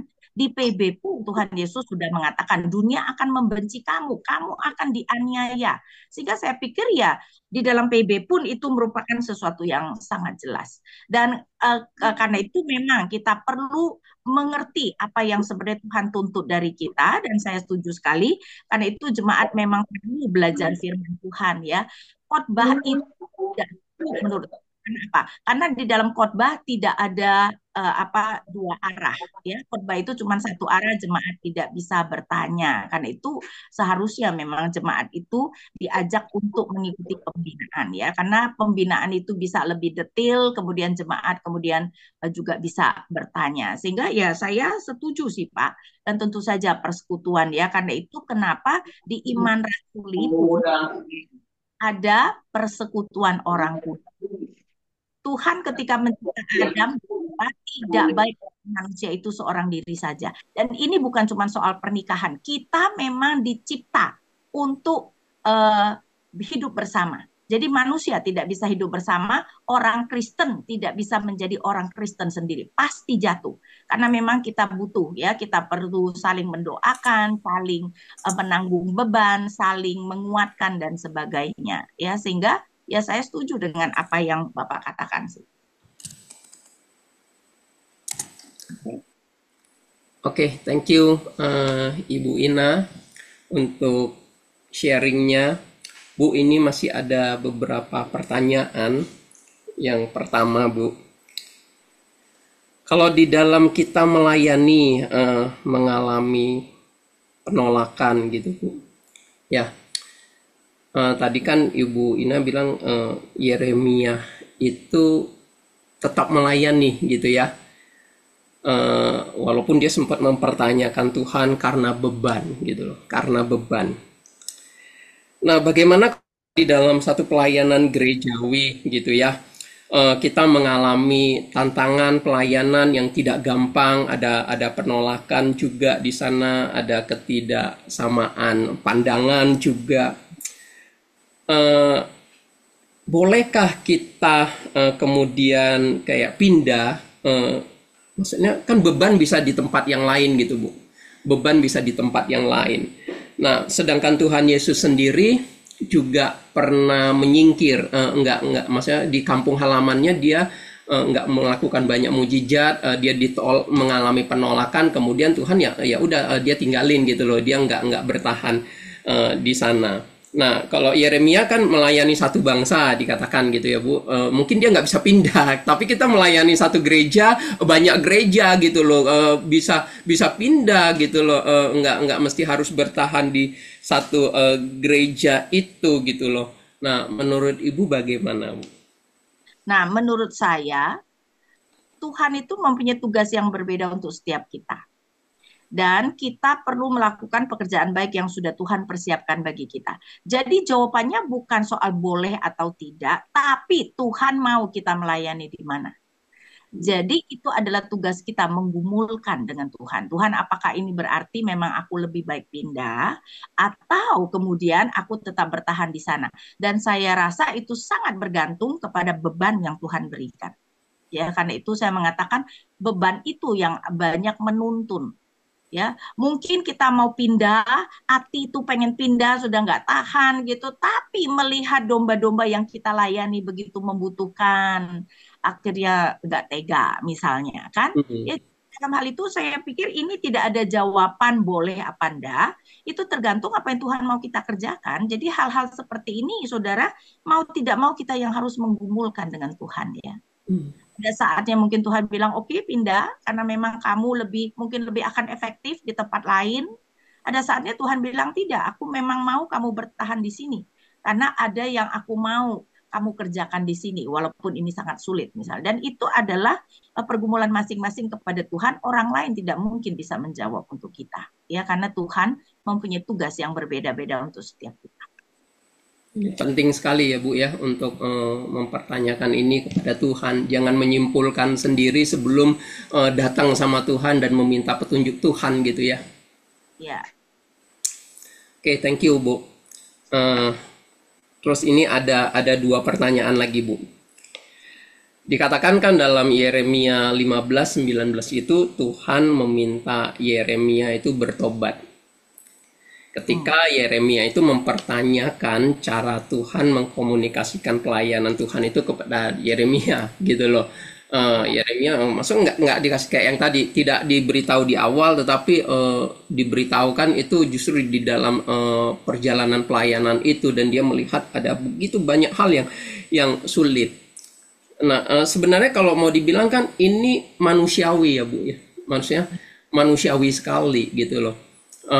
Apalagi juga dikatakan Yeremia bukan hanya mengalami kesulitan di dalam pelayanannya, tetapi dia juga mungkin mengalami banyak hal di dalam kondisi dirinya secara pribadi, emosinya, mungkin juga kesehatannya, ya kesendiriannya, banyak hal gitu loh.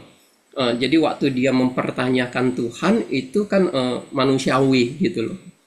Nah, itu kan tidak jarang juga hari ini banyak orang bisa seperti itu.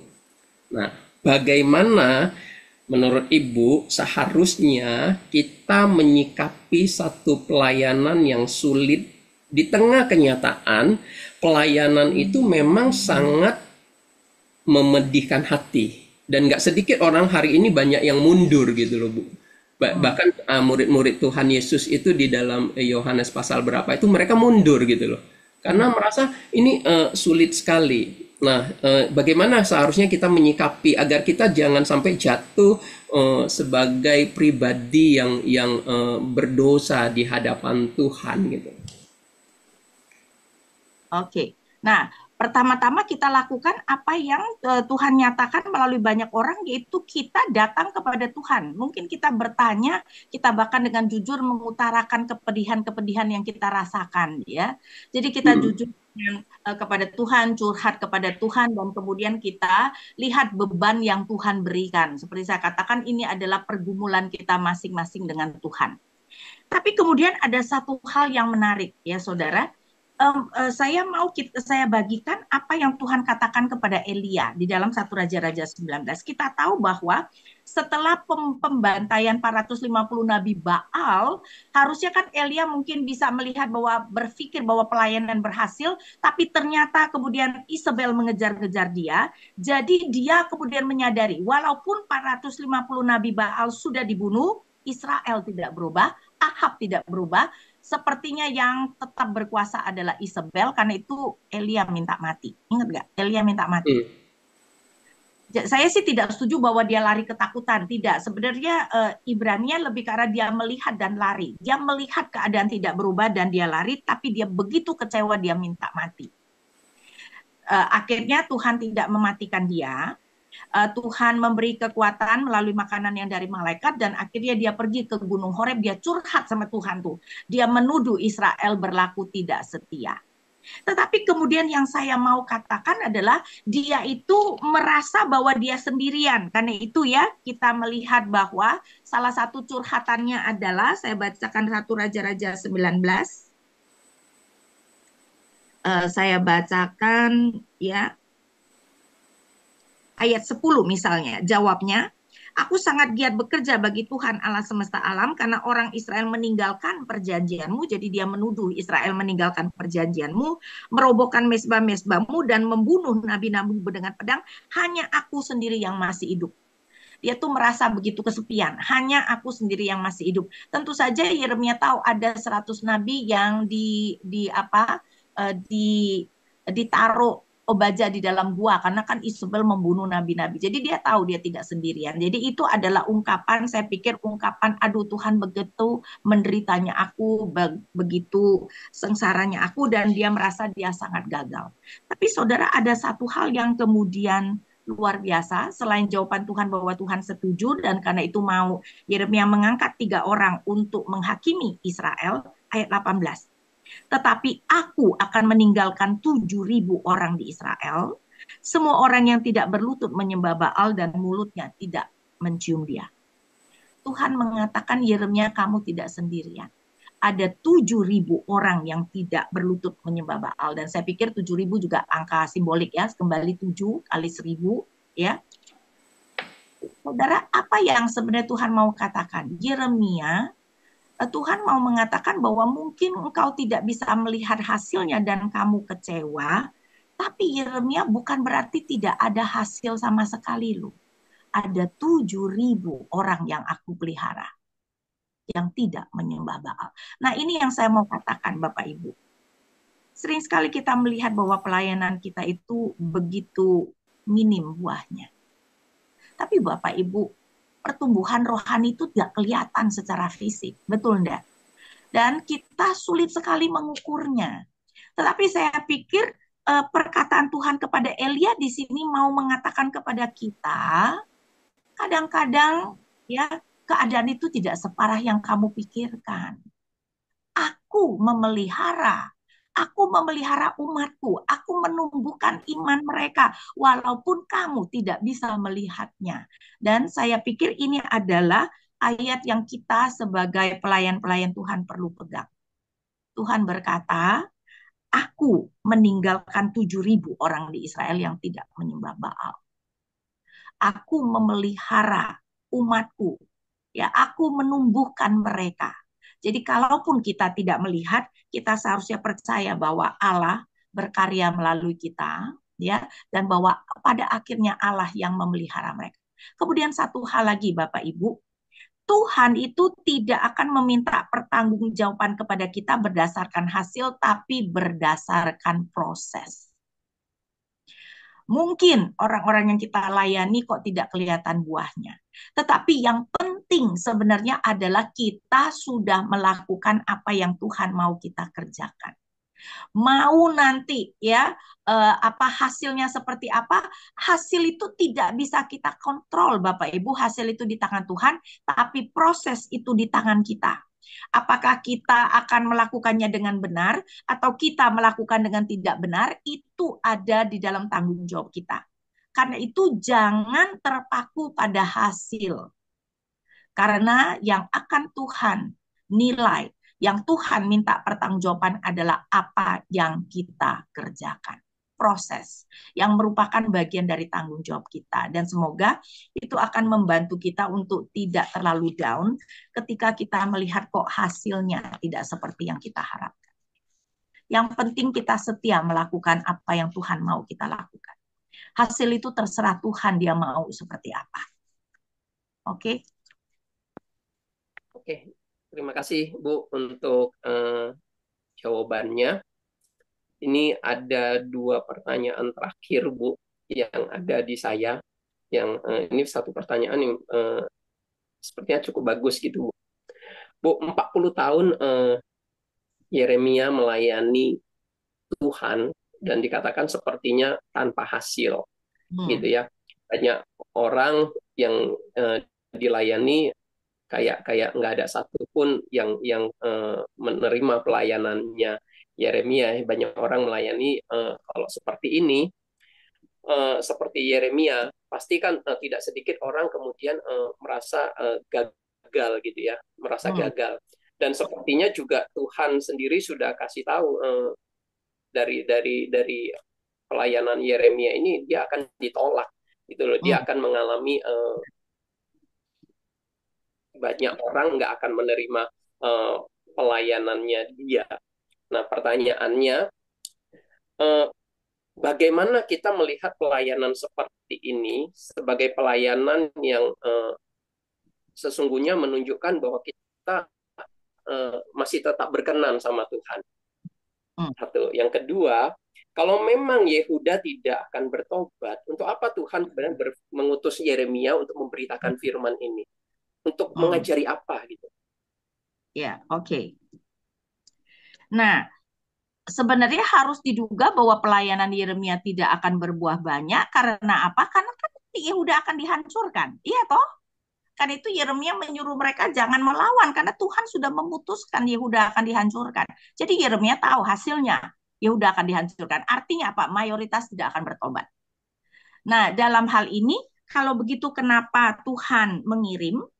Nah, ini ada negatifnya ya. Dengan semakin banyak mengirim nabi dan kalau mereka tidak bertobat berarti nanti hukuman Tuhan akan semakin berat.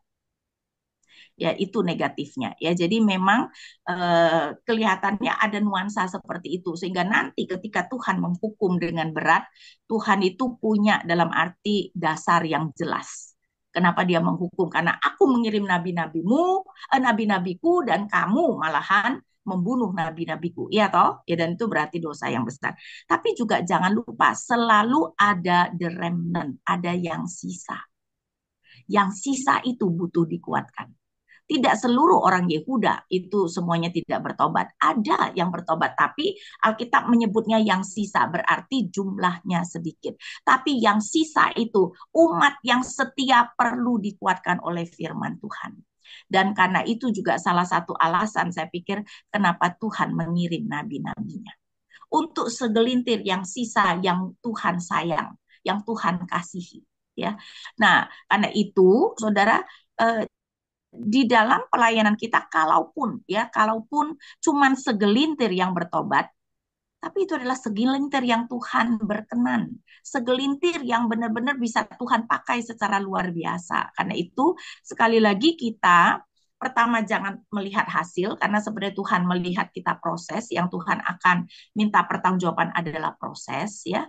Tetapi juga kalaupun cuman segelintir jiwa, tidakkah itu berharga Bapak Ibu sekalian? Dan kita kan tidak pernah tahu orang-orang yang bertobat karena pelayanan kita atau dikuatkan karena pelayanan kita, buah yang nanti mereka hasilkan. Betul tidak? Ya, jadi ya jangan putus asa. Ya, Tuhan pasti sudah punya rencananya di dalam memakai kita. Yang penting kita melakukan apa yang Tuhan mau kita kerjakan. Ya, kita serahkan hasilnya kepada Tuhan. Tetapi juga jangan putus asa, kalaupun segelintir. Tetapi kalau itu adalah orang-orang yang cinta Tuhan, saya pikir it's very worth it ya. Ya, jadi itu worth it sekali itu. Kalau ada berapa saja yang kemudian cinta Tuhan dan bertumbuh dan kemudian melayani Tuhan, apakah tidak itu worth it? Bisa dikatakan kadang Tuhan memanggil kita bukan untuk sukses secara angka gitu ya Bu, tapi untuk taat gitu ya. Ya. Oke Bu, ini terakhir Bu, pertanyaan terakhir juga ya Bapak Ibu Saudara, saya menutup untuk semua pertanyaan sudah karena waktu. Sejauh mana kita boleh mengeluh sama Tuhan? Itu yang pertama, walaupun sebenarnya sudah Ibu singgung tadi sedikit ya. Nah, yang kedua, dalam pelayanan panjang Ibu Ina nih, apakah Ibu Ina pernah mengalami nggak yang namanya paradoks dalam pelayanan? Kalau pernah, boleh nggak Bu sedikit di-sharingkan? Itu dua. Sejauh mana kita boleh mengeluh, mungkin saya memberikan analogi ini ya. Kalau anak kita ada rasa kecewanya kepada kita, kita mau dia mengutarakan semuanya, atau cuma satu dua hal yang boleh dia utarakan? Saya pikir kita mau dia mengutarakan semuanya. Dan saya rasa apalagi Bapak kita di surga. Ya, kita boleh mengutarakan apapun. Apalagi Tuhan itu Maha tahu, kita tidak utarakan dia juga udah tahu, betul nggak? kita mengutarakan adalah untuk menunjukkan kejujuran kita, ya, menunjukkan kejujuran kita, dan itu adalah sebenarnya untuk kebaikan kita. Supaya apa? Supaya kita bisa jujur dengan perasaan kita, dan kemudian kita bisa, ya, kita bisa melayani dengan lebih baik, ya. Kalau paradoks ya pasti ada lah, terutama misalnya tadi tuh yang mengenai keberanian dan kelemahan, tapi dalam arti lebih, ya, eh, ada hal-hal, ya, saya kan lebih ke arah melayani. Ada hal-hal yang saya sebagai dosen bisa sharingkan dengan mahasiswa mengenai pergumulan-pergumulan saya, tapi kan ada hal-hal yang saya tidak mungkin sharingkan. Jadi saya mungkin cuma sharingkan dengan rekan sepelayanan gitu. Karena apa? Karena kan bagaimanapun juga, ya, dan saya tunjukkan si Elia juga jaim tuh Bapak Ibu, ya. Seperti saya katakan, kita itu harus menjaga menjaga image juga, ya. Jadi itu bukan sesuatu yang salah. Jaim yang keterlaluan itu salah. Tetapi sebagai hamba Tuhan ya kita harus jaim.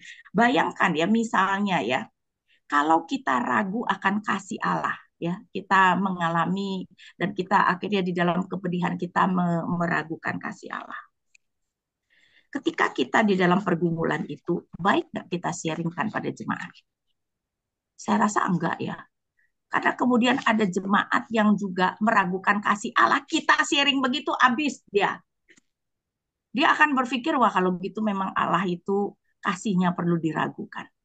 Ya, jadi ada hal-hal yang pergumulan-pergumulan kita itu tidak bisa kita sharingkan. Salah satu lagi, saya rasa hal yang sangat sensitif bagi hamba Tuhan adalah soal keuangan. Kita tidak seharusnya sharing kepada jemaat mengenai kebutuhan keuangan keuangan kita. Ketika kita butuh, saya rasa yang perlu kita lakukan itu menangis di hadapan Tuhan. Ya, dan biarlah Tuhan yang menolong, karena begitu kita share di hadapan jemaat, jemaat mikirnya apa? Oh, ini lagi minta tolong kepada aku. Iya toh? Dan kemudian dia akan berpikir, kalau aku udah nolong kok kayaknya nggak tega, ya. Jadi dia akan berpikir bahwa kita itu sedang meminta tolong kepada dia. Karena itu adalah sesuatu yang saya rasa bagi hamba Tuhan kita tahu, ya, itu adalah sesuatu yang tabu yang tidak boleh kita sharingkan. Yang bisa kita sharingkan adalah dengan mungkin sesama rekan yang sama-sama dalam arti finansialnya dalam keadaan yang sama, gitu kan, ya. Ketika kita sharing, dia tahu kita bukan minta tolong, kita itu sedang curhat, kita itu sedang butuh didoakan misalnya, ya. Tetapi yang paling penting adalah kita sebenarnya sharingnya kepada Tuhan. Saya tunjukkan, ya, Bapak Ibu, 1 Raja-Raja 18 itu sangat menarik. 1 Raja-Raja 17 mengenai Elia, ya. Elia kan pergi sudah mengalami mujizat, dikasih makan oleh burung gagak, ya, dan kemudian dia pergi ke janda Sarfat yang minyaknya nggak habis-habis, ya, minyak dan tepung. Tapi kan kemudian mendadak anak janda Sarfat itu mati. Dan itu mengagetkan si Elia karena Tuhan tidak berkata apa-apa. Kalau sebelumnya soal minyak dan itu kan Tuhan sudah berkata, jadi dia tahu. Saudara tahu nggak apa yang dilakukan Elia ketika anak janda Sarfat itu mati? Saya bacakan 1 Raja-Raja 17. Dari ayat 17. Beberapa waktu kemudian anak dari perempuan pemilik rumah itu jatuh sakit, sakitnya sangat parah sampai nafasnya tidak ada. Kata perempuan itu kepada Elia, apa persoalan terhadap aku, ya abdi Allah? Apakah engkau datang kepadaku untuk mengingatkan kesalahanku dan menyebabkan anakku mati? Ayat 19, kata Elia kepadanya, berikanlah anakmu itu kepadaku. Elia mengambilnya dari dekapan perempuan itu dan membawanya ke kamar atas ke tempat ia menumpang dan membaringkan anak itu di tempat tidur, dan kita tahu dia menjulurkan tubuhnya dan meminta Tuhan menghidupkan. Kenapa dibawa ke kamarnya? Dia tidak mau janda itu melihat bahwa dia tidak tahu apa yang sedang Tuhan kerjakan. Dia tidak mau janda itu tahu bahwa dia juga kagak ngerti kenapa anak itu mati. Dia berdoa sendirian kepada Tuhan. Ya, jadi Bapak Ibu, ada hal-hal yang memang kita itu tidak bisa sharingkan pada jemaat. Selain mungkin memang pergumulan kita, iman kita dalam tahap yang berbeda, ya, kita bisa disalah mengerti jemaat ketika kita men-sharingkan pergumulan kita. Ya, ada hal-hal yang memang ya itu adalah untuk kita sendiri. Ya karena itu memang Jadi itu juga paradoks saya pikir ya, apa yang bisa kita boleh sharingkan dan baik untuk kita sharingkan, tetapi ada hal-hal yang tidak boleh sharingkan. Nah, salah satu juga adalah Elisa ketika menolong janda yang dua anaknya hampir diambil menjadi budak, menyuruh meminjam bejana dan disuruh tutup pintu. Ingat nggak Bapak Ibu? 2 Raja-Raja 7. Disuruh tutup pintu. Tutup pintu artinya apa? Jangan sampai tetangga melihat. Ada bahkan hal-hal mujizat atau hal-hal pemeliharaan Tuhan yang luar biasa di dalam kehidupan kita yang tidak untuk kita sharingkan. Karena bisa menimbulkan efek yang negatif. Bisa orang berpikir, kenapa Tuhan begitu kepada dia, kok aku enggak? Apakah Tuhan tidak mengasihi aku seperti mengasihi dia? Jadi ada hal-hal Bapak Ibu, bahkan hal-hal yang baik yang Tuhan kerjakan dalam kehidupan kita tidak untuk kita sharingkan. Jadi kita sebagai setiap anak Tuhan harus meminta hikmat ya. Pergumulan hidup kita, apa yang bisa kita sharingkan dan apa yang adalah untuk kita sendiri, tidak untuk kita sharingkan. Ya. Baik, Bu. Terima kasih untuk eh, pemaparannya, Bu. Ya, khususnya juga untuk sesi 2 ini. Saya pribadi, saya sangat diberkati dan belajar banyak sebagai seorang hamba Tuhan yang melayani dalam satu gereja yang juga pernah mengalami tantangan dalam pelayanan yang sangat tidak gampang. Dan saya percaya juga untuk Bapak Ibu Saudara semua juga pasti diberkati ya, yang sudah mengikuti 2 sesi untuk PA Domba ini. Ya, kita mendapat banyak pelajaran untuk boleh membangun kehidupan rohani kita, bahkan pelayanan kita di hadapan Tuhan. Oke, Bapak Ibu Saudara, yang mengalami diberkati Tuhan di dalam 2 sesi PA ini, boleh dong memberikan aplaus kepada Ibu Ina yang sudah meluangkan waktunya, pemahamannya, pengalamannya bagi kita. Boleh Bapak Ibu Saudara kita memberikan aplaus bagi Ibu Ina ya. Mewakili gereja, Bu, hamba Tuhan, majelis, jemaat, saya mengucapkan terima kasih yang sebesar-besarnya kepada Ibu Ina ya, yang sudah membagi banyak pemahaman, pengetahuan, pengalaman, sharing firman yang begitu menguatkan kami semua. Kami sangat diberkati, Bu. Terima kasih sekali lagi. Bapak Ibu Saudara juga ya, terima kasih untuk bisa mengikuti juga dengan baik PA ini. Kita akan berjumpa lagi nanti di PA-PA berikutnya. Dan sebagai informasi juga Bapak Ibu Saudara ya, bulan depan Maret kita ada seminar Berea ya, satu seminar yang baik sekali dengan tema gereja, bagaimana kita diminta untuk bergumul gitu ya. Gereja berharap kita bisa bertumbuh semakin dewasa dan taat kepada panggilan Tuhan. Nah, untuk bisa bertumbuh dewasa dan kita taat sama Tuhan, kita perlu bertumbuh dalam mengenal Tuhan. Mengenal Tuhan yang sulit dimengerti. Nah, ini sudah di tahap pertama. Bulan depan kita akan lebih jauh lagi, lebih dalam lagi gitu ya. Bagaimana kita boleh mengenal Tuhan, Tuhan yang begitu dekat sebenarnya pada kita. Yang sering kali kita justru ironi, kita sering mengalami jauh dengan Tuhan. Nah, bagaimana kita bisa mengalami Tuhan yang dekat itu, mengenal Tuhan yang dekat itu, ya itu nanti akan di-sharekan untuk waktunya kepada kita semua, Bapak Ibu Saudara, ya ditunggu untuk publikasinya dari bagian pembinaan PAK gitu ya, Bapak Ibu Saudara. Sebelum kita menutup di dalam doa, boleh Bu terakhir Bu untuk kalimat penutup dari Ibu Ina. Mau mengingatkan ya Bapak Ibu, pada akhirnya yang Tuhan tuntut dari kita adalah ketaatan. Melakukan apa yang Tuhan mau kita kerjakan. Soal hasil itu adalah kehendak Tuhan.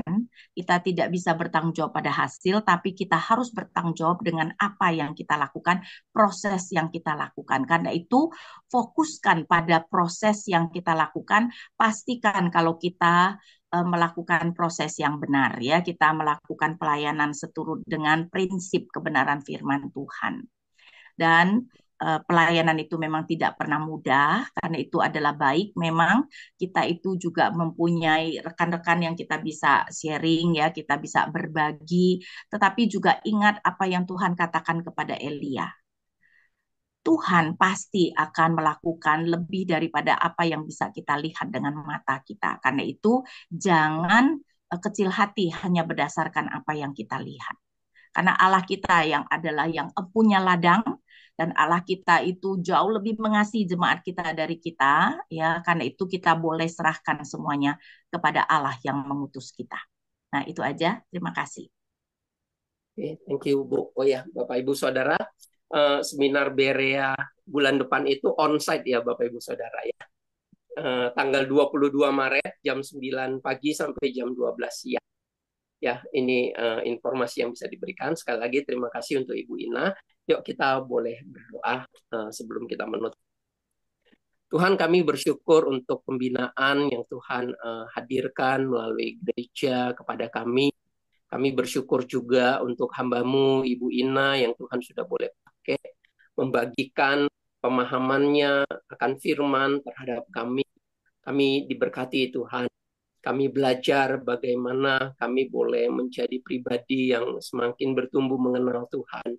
Sekalipun Tuhan Engkau mungkin sulit dimengerti, tetapi Engkau juga Allah yang terus-menerus ya Tuhan membuka diri-Mu kepada kami melalui pengalaman, terlebih lagi melalui firman yang kami boleh baca, yang kami boleh renungkan, bahkan yang boleh ketika kami baca, renungkan dan kami tidak mengerti, Engkau hadirkan pembinaan-pembinaan seperti ini untuk membukakan diri-Mu kepada kami. Tuhan, biarlah kami boleh dimampukan untuk melihat betapa pentingnya pembinaan-pembinaan seperti ini bagi kerohanian kami, agar kami boleh semakin kuat, bahkan di dalam pelayanan Tuhan kami juga boleh semakin tersadar Tuhan bagaimana kami bersikap, bagaimana kami menjalani pelayanan, membangun hidup, bagaimana kami menghadapi segala sesuatu, menyikapi segala sesuatu dengan baik dan benar, supaya Tuhan Engkau dimuliakan dan kami pun Tuhan boleh temukan kami menjadi umat yang taat dan setia di dalam rumah-Mu, di dalam pelayanan ini. Kami ingin sekali Tuhan menjadi anak-anak Tuhan yang bisa menjadi orang-orang yang di mana kami berada, kami boleh diberkati, kami bisa menjadi inspirasi, kami bisa menjadi pribadi yang menyenangkan hati Tuhan, membawa kebenaran dan kebaikan di tengah-tengah zaman yang gelap ini. Agar kami bisa membawa kehadiran Tuhan yang baik, yang benar itu untuk dialami orang lain juga.